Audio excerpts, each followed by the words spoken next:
Assalamualaikum warahmatullahi wabarakatuh. Perkenalkan, nama saya Arini Naisila dengan NIM C0E025039 dari Program Studi Keuangan Daerah kelas R001. Pada video kali ini, saya akan menjelaskan materi tentang perpajakan yang berjudul Stelsel dalam pemungutan pajak, bentuk perlawanan pajak, pihak yang terkait dalam perpajakan, dan penggolongan pajak. Latar belakang, pajak merupakan sumber utama penerimaan negara yang memiliki peranan sangat penting dalam menjaga kestabilan keuangan negara. Sebagian besar dana anggaran pendapatan dan belanja negara atau APBN berasal dari sektor perpajakan. Dana tersebut digunakan untuk membiayai pembangunan infrastruktur, pendidikan, kesehatan, dan pelayanan publik lainnya. Tanpa pajak, pemerintah akan kesulitan menjaga program pembangunan secara optimal. Oleh karena itu, sistem perpajakan perlu dikelola secara efektif, adil, dan transparan. Jadi, bisa kita pelajari bahwa pajak itu menjadi sumber utama pembiayaan negara. Hampir semua fasilitas umum yang kita gunakan sehari-hari berasal dari dana pajak. Pengertian stelsel pajak. Stelsel pajak adalah sistem atau metode yang digunakan dalam proses pemungutan pajak. Sistem ini mengatur waktu pembayaran, dasar perhitungan, serta jumlah pajak yang harus dibayar. Dengan adanya stelsel, pemungutan pajak menjadi lebih teratur dan memiliki kepastian hukum.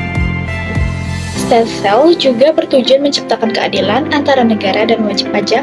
Secara umum, terdapat 3 jenis stelsel yang digunakan dalam perpajakan, yaitu yang pertama, stelsel nyata atau real stelsel.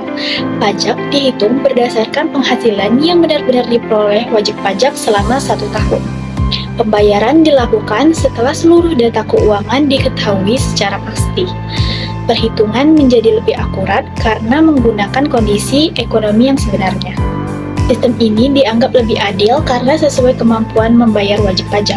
Namun, penerimaan pajak bagi negara menjadi lebih lambat karena menunggu pada akhir periode. Kedua, stelsel anggapan atau fiktif stelsel. Pajak dihitung berdasarkan perkiraan atau asumsi tertentu, bukan data yang sebenarnya. Biasanya menggunakan penghasilan tahun sebelumnya sebagai dasar dari perhitungan. Pajak dapat dipungut sejak awal tahun sehingga penerimaan negara lebih cepat. Administrasi lebih sederhana dan mudah diterapkan. Akan tetapi, sistem ini kurang adil karena belum tentu sesuai dengan kondisi real wajib pajak. Dan yang ketiga, stelsel campuran. Stelsel campuran merupakan gabungan antara stelsel nyata dan anggapan. Pada awal tahun pajak digunakan estimasi untuk mempercepat penerimaan negara, dan pada akhir tahun dilakukan penyesuaian berdasarkan data yang sebenarnya. Jika terjadi kekurangan bayar, maka wajib pajak harus melunasi selisihnya. Sistem ini dianggap paling seimbang karena mengutamakan kecepatan sekaligus keadilan. Kemudian, terdapat kendala dalam pemungutan pajak. Peraturan perpajakan yang terlalu kompleks sering membingungkan wajib pajak.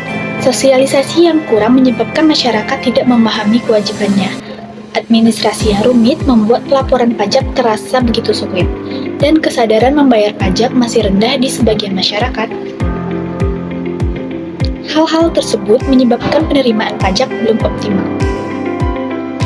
Dampak dari kendala perpajakan.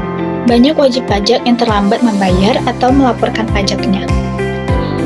Lalu terjadi kebocoran penerimaan negara akibat pelanggaran pajak. Target penerimaan pajak sulit tercapai setiap tahunnya.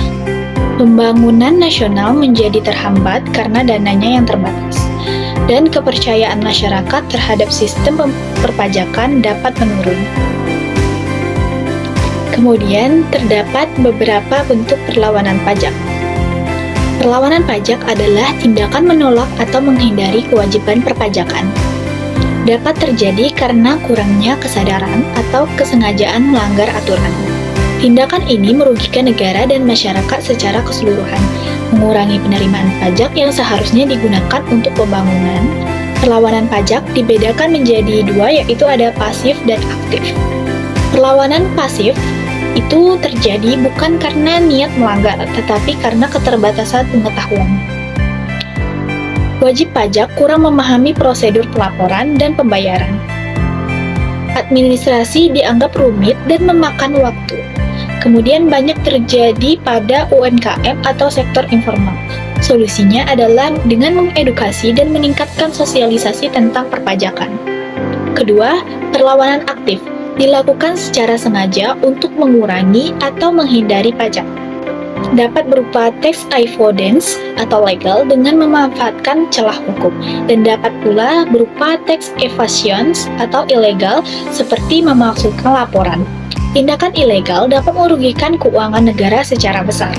Penindakan dilakukan oleh Direktorat Jenderal Pajak di bawah Kementerian Keuangan Republik Indonesia. Kemudian, pihak yang terkait dalam perpajakan. Sistem perpajakan tidak dapat berjalan hanya oleh satu pihak. Terdapat kerjasama antara pemerintah, badan usaha, dan masyarakat. Masing-masing memiliki peran dan tanggung jawab yang berbeda. Jika salah satu pihak tidak patuh, penerimaan pajak akan terganggu.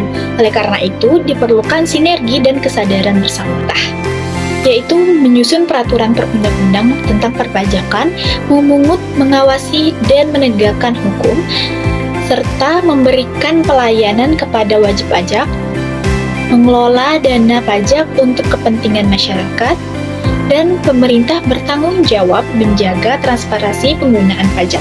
Kemudian peran badan usaha, yaitu membayar pajak penghasilan badan atas laba perusahaan, memungut pajak pertambahan nilai dari konsumen, memotong pajak penghasilan karyawan, dan melaporkan transaksi usaha secara jujur dan transparan.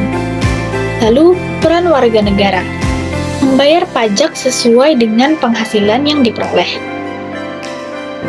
melaporkan SPT secara rutin setiap tahunnya, kemudian mematuhi aturan perpajakan yang berlaku, berkontribusi dalam pembiayaan pembangunan nasional, dan pajak mencerminkan semangat gotong royong antar warga negara. Selanjutnya, penggolongan pajak. Pajak memiliki berbagai jenis sesuai karakteristiknya. Penggolongan bertujuan untuk memudahkan pemahaman dan pengelolaan, membantu pemerintah dalam menentukan kebijakan fiskal, dan membantu wajib pajak mengetahui kewajibannya. Digolongkan berdasarkan lembaga, golongan, dan sifat. Yang pertama, menurut lembaga pemungut, pajak pusat dipungut oleh pemerintah pusat untuk kebutuhan nasional. Contohnya seperti PPh, PPN, dan PPNBM. Pajak daerah dipungut pemerintah daerah untuk pembangunan lokal. Contohnya seperti pajak kendaraan, hotel, dan restoran. Pembagian ini mendukung otonomi daerah dan pemerataan pembangunan. Kedua, menurut golongan. Pajak langsung ditanggung sendiri oleh wajib pajak dan tidak dapat dialihkan. Biasanya dibayar secara berkala seperti PPh. Pajak tidak langsung dapat dialihkan kepada konsumen melalui harga barang. Dipungut saat terjadi transaksi seperti PPN. Kedua jenis pajak ini saling melengkapi dalam sistem penerimaan negara. Yang ketiga, menurut sifat. Pajak subjektif mempertimbangkan kondisi pribadi wajib pajak. Besarnya pajak disesuaikan dengan kemampuan ekonomi. Contohnya seperti pajak penghasilan. Kemudian pajak objektif hanya melihat objek pajak tanpa melihat kondisi pribadinya. Contohnya seperti PPN dan biaya materai. Sebagai penutup, dapat disimpulkan bahwa pajak memiliki peran yang sangat penting bagi pembangunan negara. Oleh karena itu, kesadaran dan kepatuhan membayar pajak merupakan tanggung jawab kita sebagai warga negara. Sekian materi yang saya sampaikan. Terima kasih atas perhatiannya. Wassalamualaikum warahmatullahi wabarakatuh.